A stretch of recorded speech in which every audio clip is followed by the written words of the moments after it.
Hi friends, கர்ணா இந்துமதி சீரியலை பற்றி தான் நம்ம இந்த வீடியோக்குள்ளே நம்ம பார்க்க போகிறோம். வாங்க நம்ம வீடியோக்குள்ளே போகலாம். இந்துமதி எப்படியாவது தீபாவை நம்ம காப்பாற்றணும்னு சொல்லிட்டு அவங்க ஆட்டோவில் போயிட்டு இருக்கிறாங்க. அப்போ போகிற வழியில் ஆட்டோ ரிப்பேர் ஆகிடவும் அடுத்தவங்க பார்த்தோம்னா தீபா ரொம்பவே பதட்டமாக இருக்கிறாங்க. அப்போ டாக்டர் தீபாவை செக் பண்ணிட்டு சொல்கிறாங்க, நீ 3 மாதம் கர்ப்பமாக இருக்கிறியான்னு சொல்லி கேட்டுட்டு இருக்கவும் உடனே தீபாவும் ஆனாங்க.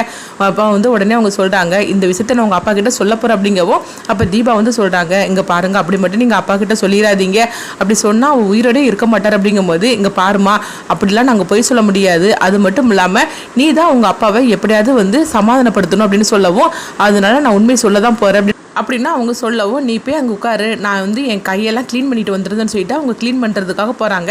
அடுத்தவங்க பார்த்தோம்னா தீபா வரவும் உடனே தீபா அதிர்ச்சி அடைகிறாங்க. ஐயோ, இப்போ என்னெல்லாம் நடக்க போது தெரியலையே, அப்பா கிட்ட அவங்க உண்மையை சொல்கிறேங்கிறாங்க. இப்போ அப்பா கிட்ட மட்டும் நான் கர்ப்பமாக இருக்கிறேன் உண்மையை சொல்லிட்டாக்கி அவ்வளோதான், இங்கே என்னென்னமோ நடந்துருமே அப்படின்னு சொல்லிட்டு அவங்க அதிர்ச்சியோடு இருக்கவும் அப்போ தீபா அப்பா கேட்டுட்டு இருக்கிறாங்க, என்ன தீபா, ஏன் உனக்கு இந்த அளவுக்கு வேத்துட்டு இருக்குது, உட்காருமா அப்படிங்கும்போது டாக்டர் என்ன சொன்னாங்க அப்படிங்கவும், இன்னும் ஒன்றும் சொல்லலப்பா மாதிரி தான் சொல்லுவாங்க அப்படிங்கவும் உடனே சரி அம்மா உட்கார் அப்படிங்கிறாங்க. அடுத்தவங்க பார்த்தோம்னா இந்துமதி தான் காட்டுறாங்க. அப்போ இந்துமதி கேட்டுட்டு இருக்கிறாங்க, அண்ணா சரியாயிருமா ஆட்டோ அப்படிங்கும்போது, ஆமாம்மா சரியாயிரும் அப்படின்னு சொல்லிட்டு அவங்க ஸ்டார்ட் பண்ணுறாங்க. ஆட்டோவும் ஸ்டார்ட் ஆகிடுச்சுது.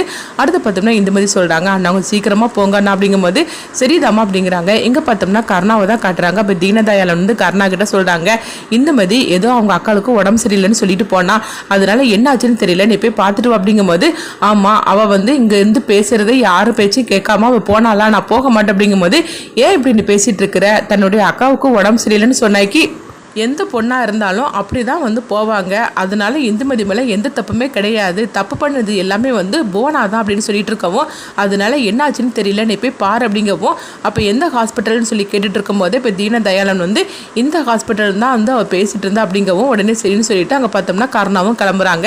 அடுத்தங்க பார்க்கும்போது இந்துமதி வந்துட்டு இருக்கவும் அப்போ அவங்க டாக்டர் வராங்க. அப்போ தீபாவோட அப்பா கேட்டுட்டு இருக்கிறாங்க, என்னாச்சுங்கன்னு சொல்லி கேட்டுட்டு இருக்கும் போது தீபா ஐயோ இப்போ உண்மையை சொல்ல போகிறாங்களான்னு சொல்லிட்டு பதட்டத்தோடு இருக்கும்போது, ஒன்றும் இல்லை, சாதாரண வாந்தி தான், சாப்பிட்டது ஏதோ அதாவது அவங்களுக்கு பிடிக்கல, அதனால தான் இந்த மாதிரிக்கு வாமிட் பண்ணி இருக்கிறாங்க அப்படிங்கவும் இது கேட்டதுமே தீபா ரொம்பவே சந்தோஷப்பட ஆரம்பிச்சிருந்தாங்க. சரி நீங்கள் இந்த மெடிசன்லாம் வாங்கிட்டு வாங்க அப்படின்னு சொல்லி தீபா அப்பா கிட்ட அவங்க கொடுக்கவும் அவங்களும் சரின்னு சொல்லிட்டு மெடிசன் வாங்குறதுக்காக போகிறாங்க. எங்கே பார்த்தோம்னா திவாகரையும் ஜெயந்தியை தான் காட்டுறாங்க. இப்போ ஜெயந்தி அவங்க போய் டாக்டரை போய் பார்க்குறாங்க. பார்க்கும்போது அவங்க சொல்கிறாங்க, உங்களுக்கு செக் பண்ணி பார்த்ததில் எந்த மிஸ்டேக்கும் கிடையாது, எல்லாம் நீங்கள் நல்ல மாதிரி தான் இருக்கிறீங்க, அதனால உங்கள் கணவரை தான் செக் பண்ணணும், அப்போ தான் ஏதாவது பிரச்சனையாக இருக்கான்னு சொல்லி தெரியும் அப்படின்னு சொல்லவும், என்னங்க இப்படி பேசிகிட்டு இருக்கிறீங்க அப்படிங்கும்போது, ஆமாங்க உங்களுக்கு கல்யாணம் ஆகி இத்தனை வருஷமாக குழந்தை இல்லாமல் இருக்கிறீங்க, ஆனால் உங்கள் பக்கம் எந்த பிரச்சனையும் கிடையாது, எல்லாம் நீங்கள் நார்மலாக தான் இருக்கிறீங்க, உங்கள் கணவர்கிட்ட கூட குறை இருக்கலாம் அப்படின்னு சொல்லவும், ஐயோ இப்போ இந்த விஷயத்த சொன்னோம்னா அவ்வளோதான் அப்படின்னு சொல்லிக்கிட்டு ஜெயந்தி நினைக்கிறாங்க. உங்கள் கணவர் வந்திருக்காங்களான்னு சொல்லி கேட்கும்போது, ஆமாம் வெளியே தான் உட்காந்துருக்காரு அப்படிங்கிறாங்க. சரி நீங்கள் போய் அழைச்சிட்டு வாங்க அப்படின்னு சொல்லவும் உடனே ஜெயந்தி சரி. அடுத்து இங்கே பார்த்தோம்னா இந்துமதி தான் காட்டுறாங்க. இந்துமதி ஹாஸ்பிட்டலுக்கு வந்துடவும் உடனே அவங்க அப்பாவை பார்க்குறாங்க. அவங்க மெடிசன் வாங்கிட்டு இருக்கும்போது, என்னம்மா இந்துமதி என்ன வந்திருக்கிற அப்படிங்கும்போது, இல்லை அக்காவுக்கு உடம்பு சரியில்லைன்னு கேள்விப்பட்டேன், அதனால தான் வந்து அப்படிங்கவும், அங்கே டாக்டர் பக்கத்தில் தான் உட்காந்துருக்கிறா, நீ இப்போ நான் மெடிசன் வாங்கிட்டு வந்துடுது அப்படிங்கவும் உடனே இந்துமதி சரின்னு சொல்லிட்டு அவங்க வராங்க. அப்போ தீபாவை பார்த்துட்டுமே இந்துமதி சொல்கிறாங்க, அக்கா என்னக்கா ஒன்றும் இல்லைலாங்கன்னு சொல்லி கேட்டிருக்கும்போது உடனே டாக்டர் அவங்க பார்க்குறாங்க, இங்கே பாரு, நீ கரெக்டான நேரத்தில் நீ ஃபோன் பண்ணியிருக்கிற, அதனால தான் உன் ஃபோனை நான் பார்த்துட்டு அட்டன் பண்ணினேன், நீ மட்டும் அதாவது இந்த மாதிரிக்கு சொல்லக்கூடாதுன்னு சொன்னனால தான் நான் சொல்லாமல் மறைச்சேன், ஏன்னா உன்னை பற்றி எனக்கு நல்லாவே தெரியும், நீ இந்த குடும்பத்துக்காக எவ்வளோ தூரம் கஷ்டப்பட்டு இருக்கிறேன்னு எனக்கு நல்லாவே தெரியும், உன்னுடைய குணத்துக்காக தான் நான் மறைச்சனே தவிர, இல்லைன்னா கண்டிப்பாக தீபாவை பற்றின உண்மையை உங்கள் அப்பா கிட்ட நான் சொல்லியிருப்பேன் அப்படிங்கவும், இது கிட்டதுமே இந்துமதி அவங்களுக்கு ரொம்பவே தேங்க்ஸ் சொல்கிறாங்க. எப்படியோ இப்போதைக்கு இந்த பிரச்சனை நீங்கள் மறைச்சிட்டீங்க, அதுவே எனக்கு போகிற அப்படிங்கும்போது, ஆனால் அதுக்காக ரொம்ப நாள்லாம் மறைக்க முடியாது அப்படிங்கவும், இல்லைங்க நான் இன்னொரு 10-15 நாளுக்குள்ளே எப்படியாவது பணத்தை நான் ரெடி பண்ணிடுவேன், அதுக்கப்புறம் எங்கள் அக்காவுக்கு நான் கல்யாணம் பண்ணி வச்சிருவேன் அப்படின்னு சொல்லவும், சரிதாம்மா உன்னுடைய குணத்துக்காக தாம்மா நானும் நீ சொன்ன மாதிரிக்கே நானும் அவள் சாதாரண வாந்தி எடுத்திருக்கான்னு உங்கள் அப்பா கிட்ட சொல்லிட்டேன், ஆனால் அதுக்காக நீ ரொம்பவே தள்ளி போட்டுறாத, 10-15 நாளுக்குள்ளே எப்படியாவது அவளுக்கு நீ கல்யாணம் பண்ணி வச்சிருமா அப்படின்னு சொல்லவும் உடனே இந்துமதி சரின்னு சொல்லிட்டு போகிறாங்க. அடுத்து இங்கே பார்த்தோம்னா இந்துமதி தீபாவை அழைச்சிட்டு வரும்போது அவங்க அப்பா கேட்டுட்டு இருக்கிறாங்க, என்னம்மா வந்துட்டியான்னு சொல்லி கேட்கும்போது, ஆமாப்பா அப்படின்னு சொல்லி பேசிட்டு இருக்கவும், அடுத்ததான் அங்கே பார்த்தோம்னா ஜெயந்தியை தான் காட்டுறாங்க. ஜெயந்தி அவங்க கணவர்கிட்ட சொல்கிறாங்க, என்னங்க என்கிட்ட எந்த குறையும் இல்லையா, உங்ககிட்ட தான் ஏதாவது குறை இருக்குமான்னு செக் பண்ணணும்னு சொல்லியிருக்கிறாங்க அப்படிங்கவும், இதை கேட்டதுமே உனக்கு எவ்வளோ தைரியம் இருந்தால் என்னை பற்றி இப்படி பேசியிருப்ப அப்படின்னு சொல்லிட்டு அவங்க ஹாஸ்பிட்டல் கூட பார்க்காம ஜெயந்தியை போட்டு அவங்க அடிச்சிருந்தாங்க. அடிச்சதுமே அவங்க கீழே விழுந்துருந்தாங்க. அப்போ எல்லாருமே பார்த்துட்டு, ஐயோ இது என்னது இப்படி இப்படி போட்டு அடிச்சிட்டு இருக்கிறானான்னு சொல்லிக்கிட்டு அவங்க அதிர்ச்சி அடையவும் அப்போ ஜெயந்தி அழுதுகிட்டே எந்திக்கிறாங்க. அடுத்தது அங்கே பார்த்தோம்னா வந்து அவங்க திவாகர் வந்து சொல்லிட்டு இருக்கிறாங்க, உனக்கு எவ்வளோ தைரியம் இருந்தால் என்கிட்ட குறை இருக்குன்னு நீ சொல்லியிருப்ப, ஒழுங்கு மரியாதையை வாடி, குழந்தைய வேண்டாம் ஒன்று வேண்டாம் அப்படின்னு சொல்லிட்டு அவங்க அடித்து ஜெயந்தி இழுத்துட்டு போகவும் அடுத்தது அங்கே பார்த்தோம்னா வந்து இந்துமதி தான் காட்டுறாங்க. இப்போ இந்துமதி வந்து தீபா கிட்ட சொல்கிறாங்க, அக்கா நீ கவலைப்படாதக்கா, எப்படி நான் கூடிய சீக்கிரத்தில் நான் பணத்தை ரெடி பண்ணிடுவோம் அப்படிங்கவும், இங்கே பாரு நான் ஒன்றை நம்பி தான் இருக்கிறேன், இன்னும் 10-15 நாளுக்குள்ளே நீ கல்யாணம் பண்ணி வைக்கலன்னா என் வயிறு காட்டி கொடுத்துரும், அதுக்கப்புறம் நான் உயிரோடையே இருக்க மாட்டேன் அப்படிங்கும்போது, இங்கே பாருக்கா அப்படிலாம் நீ பேசிகிட்டு இருக்காத, நான் உனக்காக தானே அந்த வாழ்க்கையை நான் ஏற்றுக்கிட்டு நாங்கள் போயிருக்கிறேன், கண்டிப்பாக நான் பணத்தோடு வருவோங்க அப்படின்னு சொல்லவும் அடுத்தது அங்கே பார்த்தோம்னா அவங்க அப்பா வந்துருந்தாங்க.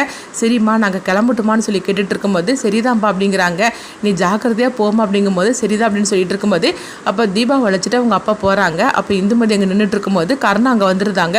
கர்ணாவை பார்த்ததுமே இந்துமதி வந்து பார்க்குறாங்க. அப்போ வந்து கர்ணா கேட்குறாங்க, ஆமாம் உங்கள் அக்காவுக்கு உடம்பு சரியில்லைன்னு கேள்விப்பட்டேன், எப்படி இருக்கிறாங்கன்னு சொல்லி கேட்டுட்டு இருக்கவும் இப்போ தான் அவங்க ஆட்டோவில் போகிறாங்க அப்படிங்கிறாங்க. அப்போ வந்து உடனே இந்துமதி வந்து கர்ணா கிட்ட சொல்கிறாங்க, எப்படியாவது இந்த 10 லட்ச ரூபா பணத்தை நான் வாங்கியே தீரணும், எனக்கு நீ வாங்கி கொடுக்க மாட்டியான்னு சொல்லி கேட்டுட்டு இருக்கோம். இப்போ கர்ணா வந்து சொல்லிட்டு இருக்கிறாங்க, அண்ணா கிட்ட நான்லாம் கேட்க முடியாது அப்படிங்கவும், இங்கே பாரு எங்கள் அக்காவுக்கு இன்னும் 10-15 நாளுக்குள்ளே எப்படி நான் கல்யாணம் பண்ணி வச்சே தீரணும், அது வந்து என் கையில் தான் இருக்குது, ஆனால் நான் கேட்டாக்கே அவர் கொடுக்க மாட்டேங்கிறாரு, அது மட்டும் இல்லாமல் அவர் சொன்னதுக்காக தானே நானும் எல்லா வேலையும் செஞ்சிட்டு இருக்கிறேன், அப்படி இருந்தும் அவர் வந்து கொஞ்சம் கூட மனசு இறங்கவே மாட்டேங்கிறாரு, எப்படியாவது நீ தான் எனக்கு ஹெல்ப் பண்ணி அவர்கிட்ட அந்த பணத்தை வாங்கி தரணும் அப்படிங்கவும், என்னுடைய சூழ்நிலையை நீ கொஞ்சமாவது புரிஞ்சுக்கும் அப்படிங்கிறாங்க.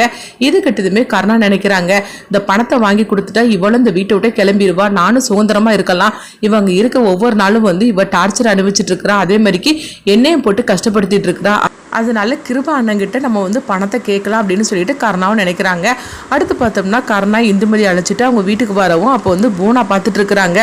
இந்த கர்ணா வந்து இந்துமதி அழைச்சிட்டு வந்துட்டு இருக்கானான்னு சொல்லி பார்த்துட்டு இருக்கும்போதே இப்போ கிருபா வந்துடுவோம். கிருபா கிட்ட அவங்க போனா வந்து நடந்த விஷயத்தெல்லாம் சொல்லிட்டு இருக்கிறாங்க. இதை கேட்டதுமே கிருபா அதிர்ச்சி அடைகிறாங்க. அடுத்து பார்த்தோம்னா கர்ணாவும் இந்துமதியும் வரவும் அவங்க 2 பேரையும் பார்த்ததுமே கிருபா வந்து கேட்டுட்டு இருக்கிறாங்க, உனக்கு எவ்வளோ தைரியம் இருந்தால் நீ இந்த மாதிரிக்கு போயிருப்ப அப்படிங்கவும் அப்போ வந்து இந்துமதி சொல்கிறாங்க, எங்கள் அக்காவுக்கு உடம்பு சரியில்லை அதனால தான் நான் போனேன் அப்படின்னு சொல்லும்போது, இங்கே பாரு உங்கள் வீட்டில் யாருக்கு உடம்பு சரியில்லாட்டாலும் சரிதான், ஆனால் நான் உத்தரவு கொடுத்தா தான் நீ போகணுமே தவிர இல்லைன்னா நீ போகக்கூடாது, உனக்கு பணத்துக்காக தானே நீங்கள் இந்த வீட்டில் இருந்துட்டு இருக்கிற, அப்போ உனக்கு பணம் வேண்டாமா அப்படின்னு சொல்லி கேட்டுட்டு இருக்கமோ, ஐயோ அப்படின்லாம் சொல்லிடாதீங்க, தயவு செய்து அந்த பணத்தை எனக்கு கொடுங்க அப்படின்னு சொல்லிட்டு இந்துமதி வந்து அவங்க கெஞ்சி கேட்டுட்டு இருக்கிறாங்க. அப்போ வந்து கர்ணா ஒரு கட்டத்தில் வந்து பார்த்தோம்னா கிருபா கிட்ட சொல்கிறாங்க, அண்ணா இந்துமதிக்கு கொடுக்க வேண்டிய பணத்தை நீ கொடுத்துருண்ணா அப்படிங்கும்போது, என்னடா என்னைக்கு எதிர்த்து பேசுகிற அளவுக்கு நீ வந்து ஆளாயிட்டியான்னு சொல்லி கேட்கும்போது, இல்லைண்ணா இந்துமதியோட அக்காவுக்கு உடம்பு சரியில்லை, அது மட்டும் இல்லாமல் அவங்க அக்காவை கல்யாணமும் நின்று போச்சுது, நான் சொல்கிறத கேளு, அந்த பணத்தை மட்டும் கொடுத்துருண்ணா அப்படின்னு சொல்லவும் இது கிட்டதுமே வந்து உடனே கிருபா வந்து அவங்க சிரிக்க ஆரம்பிச்சிருந்தாங்க.